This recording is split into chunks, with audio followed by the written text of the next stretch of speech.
Daha önce mağdur bir baba olarak çocuk icrasıyla çocuğumu görürken birçok mağduriyetler yaşamıştım. İşte kişisel ilişki tesliminde anne zorluk çıkarmıştır. Buna rağmen kadına hiçbir şekilde bir yaptırım olmamıştır. İşte bir daha göstermezse işte cezası vardır gibi.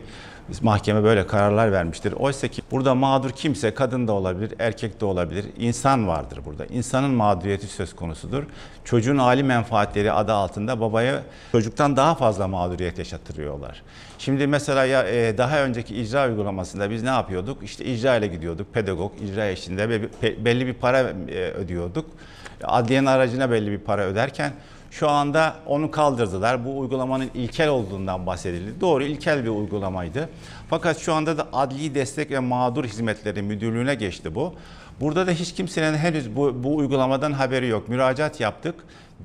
Belli yerlerde açıldı. Benim çocuğum da şehir dışında, İstanbul'da değil. Daha önce İstanbul'daydı. Şimdi oraya müracaatımızı yaptık ve bu arada dendi ki işte dendi telefon açıyoruz, ulaşamıyoruz. Kadının iş adresi var, ev adresi var. Tebligat göndereceğiz. Tebligat göndereceksiniz de benim her ayın 1. haftası ve 3. haftası çocuğu görmem gibi bir durum söz konusuyken bu göz ardı ediliyor. Telefon açarız. Telefona cevap vermezse 2-3 gün aramışlar, ulaşamamışlar. Tebligat çıkacağız. Tebligat çıkarsa ne olacak? Tebligat eline ulaşmayabilir dedim. Tebligat çıkarsa işte dedi yaptırımı var. Gene göstermezse işte hapis cezası var. Tamam da yani benim mesela 1. haftada bir görüş hakkım varken bu 1. haftam yarına tekabül ediyordu. Ne oldu? Bu hakkım gasp edilmiş oldu.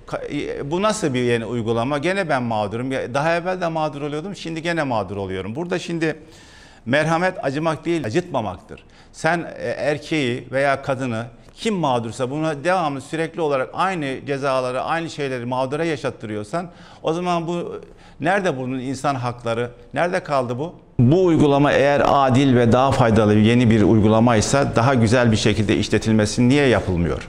Kimsenin bir şey bildiği yok. Herkes birbirine topu atıyor. O diyor ki işte diyor biz yeni uygulama bilmediğimiz için diyor bekleyeceğiz diyor. Uygulama prosedürünü uygulayacağız.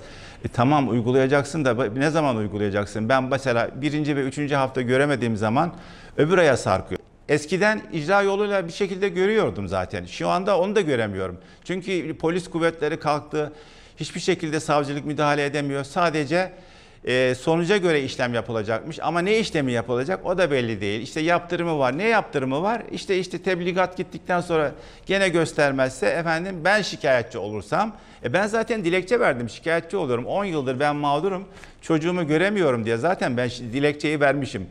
Adli Destek ve Mağdur Hizmetleri Birimi olarak kurulmuş. Bunun adı sadece bu şekilde devam ediyor. Bu sistemin sağlıklı işletilmesinin bir an önce ele alınmasını istiyorum.